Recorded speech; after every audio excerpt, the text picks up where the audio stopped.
नमस्कार दोस्तों।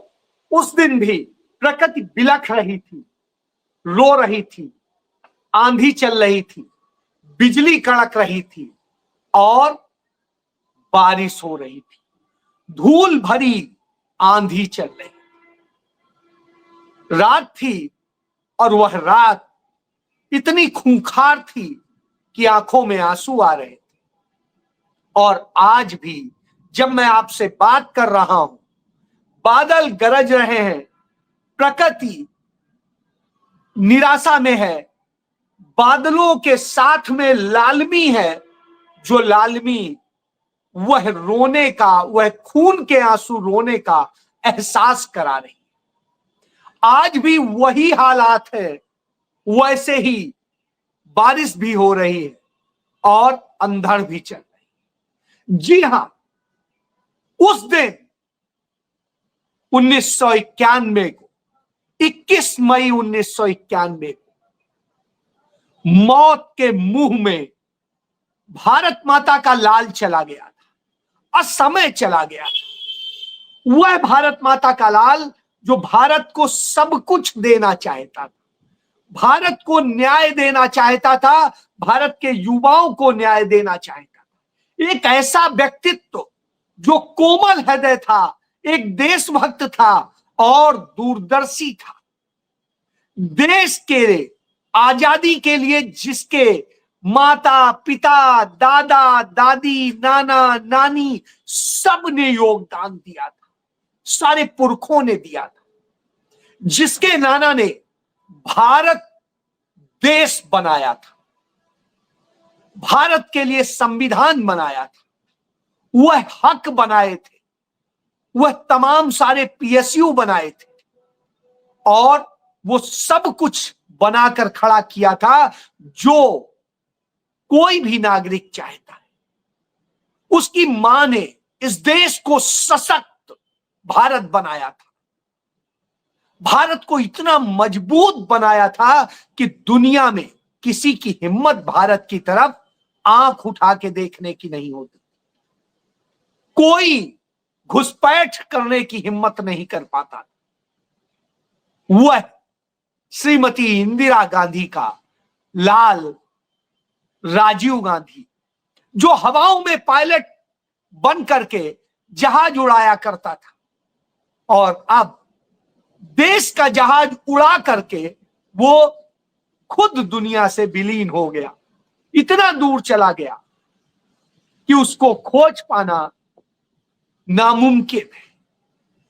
लेकिन उसने भारत को दिया, युवाओं को मताधिकार दिया, 18 साल के युवाओं को मताधिकार दिया कि हर युवा अपना भविष्य तय करे आने वाले वक्त में। उसने पंचायती राज दिया, स्थानीय निकाय सरकारें बनाई और दूरसंचार क्रांति की शुरुआत की, आईटी क्रांति की, कंप्यूटर का आकार दिया, कंप्यूटरीकृत किया, हमारी अर्थव्यवस्था का आधुनिकीकरण किया और एक नई दिशा में लेके चला। उसने राष्ट्रीय साक्षरता मिशन चला करके हर व्यक्ति को साक्षर बनाने की दिशा में काम किया। शांति के उसने प्रयास किए कि भारत में हो, भारत के पड़ोसी देशों में हो, सब जगह शांति हो। भारत की एकता अखंडता के लिए काम किया, संप्रभुता के लिए काम किया और आधुनिक भारत बनाकर शहीद हो गया। आज उसके बनाए, उसकी दी गई दिशा से ही देश चल रहा है। उसने महिलाओं को अधिकार देने का, उनके हाथ में सारे अधिकार देने का, महिलाओं के लिए एक समर्थन किया, एक कानून बनाने का काम। उसने इस देश की बेटियों को जोड़ने का काम किया, इस देश के आगे आके काम करने का अवसर दिया। उस राजीव गांधी को सादर नमन करते, जब मैं नमन करके आपके पास बैठा हूं तो उस वक्त आप मेरे पीछे देख सकते हैं जिस तरह से पेड़ पौधे हिल रहे हैं, लगातार आंधी चल रही है, बिजली कड़क रही है और साथ साथ बारिश हो रही। वह फिर रो रही है, वैसे ही जैसे 1991 में रोई थी वह प्रकृति कि मेरा लाल चला गया। जी हां, वह लाल जो भारत को न्याय देना चाहता था, भारत के आखिरी पंक्ति में खड़े व्यक्ति, यानी गरीब से गरीब, पिछड़े से पिछड़े, दलित से दलित, आदिवासी से आदिवासी और अल्पसंख्यक से अल्पसंख्यक, हर व्यक्ति को, हर वंचित समाज के व्यक्ति को वह न्याय देना चाहता, उस न्याय के लिए लड़ रहा था। लेकिन क्या उसके जाने के इतने सालों बाद भी हम न्याय दे पाए हैं? क्या न्याय की वह अवधारणा पूरी हो सकी है? तब हमारे मुंह से निकलेगा नहीं, क्योंकि आज भी बिजली कड़क रही है और पूछ रही है क्यों नहीं किया ऐसा, इतने सालों में नहीं कर सके। जी हां, तब उनका बेटा राहुल गांधी उसी न्याय के लिए लड़ता है, उसी न्याय के लिए बात करता है, और वह बार बार इस देश को बताता है, इस देश की तमाम संवैधानिक संस्थाओं में कैसे बीजेपी आरएसएस ने अपने लोग बैठा दिए हैं, वह लोग बैठा दिए हैं जो लगातार आपका, हमारा, सबका हक छीन रहे, चाहे रोजगार के हक हो, चाहे हक के हक हो, और चाहे कुर्सी पे बैठने के हक हो, चाहे गाड़ियों में चलने के हक हो, चाहे घरों के हक हो, वो सब हक छीने जा रहे हैं। और उससे ज्यादा भेदभाव किया जा रहा है, मारा जा रहा है, देश को कमजोर किया जा रहा है, देश की एकता अखंडता को खत्म किया जा रहा है, भारत की संप्रभुता को गिरवी रख दिया गया है। जिस चीज के लिए उसकी दादी ने जीवन दिया, जिसके लिए उसके पिता राजीव गांधी ने जीवन दिया, आज भी वह पूरा नहीं हो सका है, इसलिए वह लड़ रहा है। और जब वह लड़ रहा है तो हमें दिखाई देता है ऐसा ही। अशोक यूनिवर्सिटी के प्रोफेसर अली खान महमूदाबाद के साथ में जिस तरह से अन्याय हुआ, उस अन्याय को कोई भी देखकर सामान्य आंखों से कह सकता है कि यह अन्याय। जस्टिस मार्कंडे काटजू साहब कहते हैं, जो सुप्रीम कोर्ट के सीनियर मोस्ट जस्टिस रहे हैं, वो कहते हैं कि आखिर अली खान महमूदाबाद ने क्या ऐसा लिख दिया, क्या ऐसा कह दिया। यह पूरा पढ़ने के बाद तो मुझे कहीं कुछ दिख ही नहीं रहा है कि उसने गलत कहा है। उसने तो न्याय की बात की है, उसने तो सेना का सम्मान बढ़ाया है, उसने तो देश की एकता अखंडता की बात की है, उसने तो सर्व समाज की भी बात की है और समाज में होते अन्याय पर भी ध्यान केंद्रित किया है, और वह भी बड़े सकारात्मक तरीके से, इतने सकारात्मक तरीके से कि जो कहीं किसी पर भी किसी की भावनाएं आहत करने वाला ना हो, इतने बेहतरीन शब्दों में जिसने कहा हो, उसके लिए आप क्या कहेंगे। लेकिन साहब, जो संघ के लोग बैठ गए हैं उन्हें नहीं दिखाई देगा, पुलिस को नहीं दिखाई देगा, महिला आयोग की उस चेयरपर्सन यह नहीं बता पा रही है वह 2 लाइन कि कहां गलत उसने क्या लिखा है, लेकिन एफआईआर दर्ज कराई। आरएसएस बीजेपी से जुड़ा हुआ वह युवा मोर्चा का कार्यकर्ता जाकर के, जिसको खुद का ज्ञान नहीं है, वो जाके एफआईआर कराए। नेहा सिंह राठौर बोलेंगी, सच बोलेंगी तो एक नहीं 500 एफआईआर उनके खिलाफ दर्ज कराने की एप्लीकेशन थानों में दे दी जाए। कल्पना करिए कि ये कौन सा भारत। और जो सचमुच करेगा, अन्याय करेगा, उसके साथ क्या होगा, एक प्रवचन दे दिया जाएगा और उसके बाद जो वो चाहता है वही ऑर्डर दे दिया जाएगा, और यहां न्याय नहीं होगा। कहा जाएगा कि आपकी जांच होगी। उन 400 शब्दों के लिखे जो पोस्ट है उस पर 3 आईपीएस अफसरों की बेंच का जो एसआईटी है वो जांच करेगी, पुलिस भी अपनी इन्वेस्टिगेशन करेगी, सब करेंगे, और उसके बाद कोई कुछ नहीं देख पाए।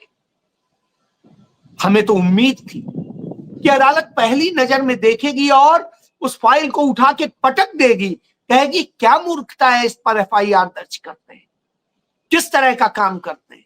इमीडिएट इफेक्ट से वो उसे खारिज करेगी और उसे छोड़ेगी।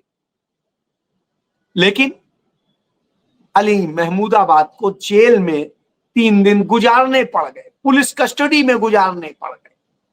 सोचिए, और जिसने सचमुच अपमान किया सेना की उस अफसर का, जिसे पाकिस्तान के आतंकियों की बहन बताया, उस विजय शाह को बगैर कहीं कुछ किए सीधे गिरफ्तारी से रोक लगा दी जाती। कल्पना करिए कि कौन सा न्याय हो। सेम जज, सेम तरह के केस, एक के साथ तमाम शर्तों के साथ कि अब इसके बाद भी वो अपने विचार नहीं व्यक्त कर सकेगा। राजीव गांधी की आत्मा रो रही होगी। इस देश के लिए मैंने जान दी थी, इस देश के लिए हम शहीद हुए थे। जो देश हमने बनाने का सोचा था, जो हमने शुरू किए थे प्रोग्राम, उसके बूते जो लोग तमाम बड़े पदों पर आज जाके बैठे हैं, उस शिक्षा, उस नवोदय विद्यालय से लेके तमाम सारी चीजें जो सामने हैं, उन सब के बाद क्या जो लोग यहां पहुंचे वो ये अन्याय करने के लिए पहुंचे?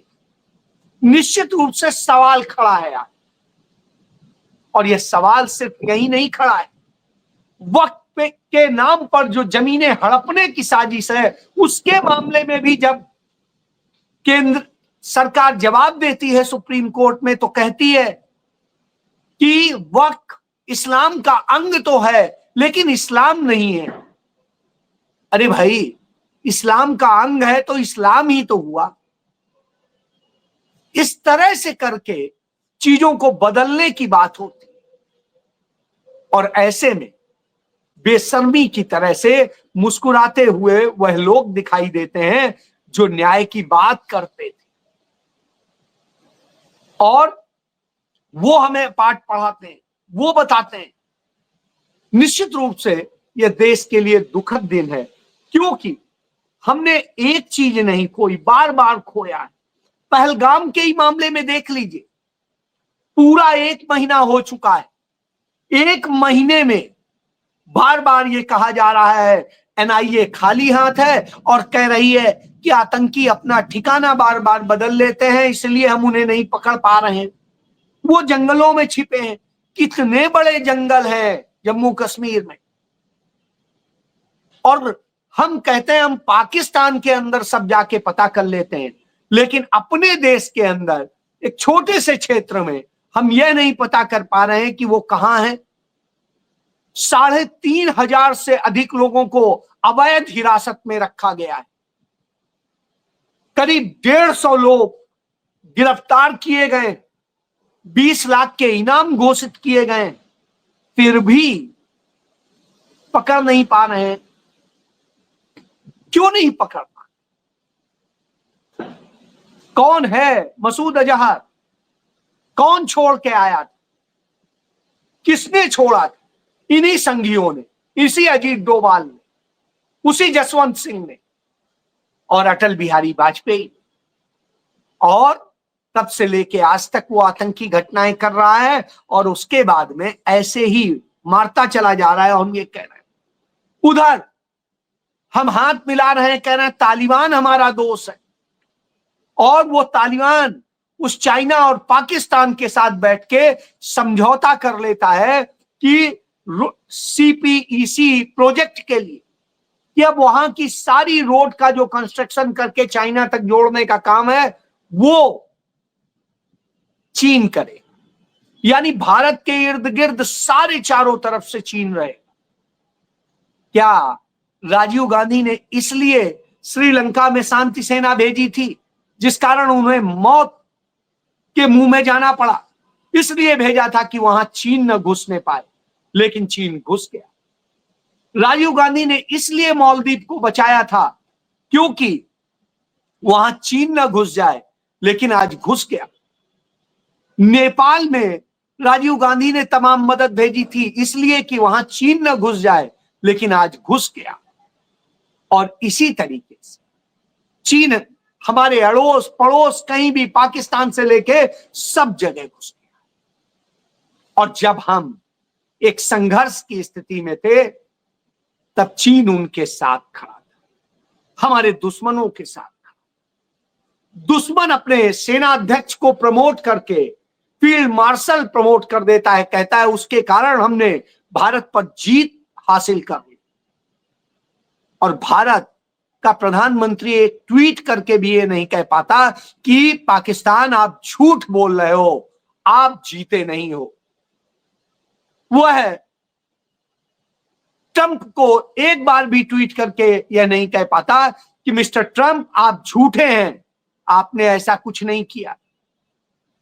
गजा में लगातार 14,000 बच्चे भूख से मर गए।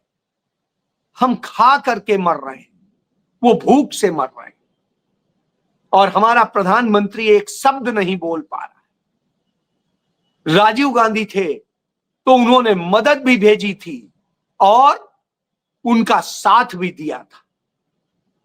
इंदिरा गांधी मदद करती थी। लेकिन आज हम इतना डर गए हैं कि अपने मामले में ही कुछ नहीं कर पाते। हमारे देश के जो 7 प्रतिनिधिमंडल बनाए गए हैं, जिनमें हमारे 59 सांसद जाएंगे दुनिया भर में, 33 देशों में बताएंगे जाके कि हम आतंक पीड़ित हैं, हमें पाकिस्तान पीड़ित किए है, तो अब हम क्या बताएंगे कि हम अल्पसंख्यकों पर इस तरह से दोहरा व्यवहार करते हैं, हम उन्हें न्याय नहीं देते हैं, इसलिए ये हो रहा है। न्यूयॉर्क टाइम्स ने इसको लेकर के बड़ी सी खबर लिखी है कि किस तरह से भारत में न्याय एक पक्षी हो गया है, किस तरह से भारत में अन्याय हो। तब हमें फिर राजीव गांधी याद आते हैं, क्योंकि राजीव गांधी ने इस देश को न्याय का भारत बनाया, आतंक का नहीं। उन्होंने उस पर काबू पाया था। लेकिन आज आतंक का भारत है, और वह आतंक सिर्फ बाहर ही नहीं, दूसरी कम्युनिटी में ही नहीं, अपने लोगों में भी है। वह डर का माहौल कि जिससे आप सच न बोले। तो आज प्रकृति फिर रो रही है, बिलख रही है, दहाड़े मार रही है उस बिजली की गरज के साथ। आंधी हवाएं चल रही हैं और यही कह रही हैं, न्याय दो, न्याय दो, न्याय दो। जय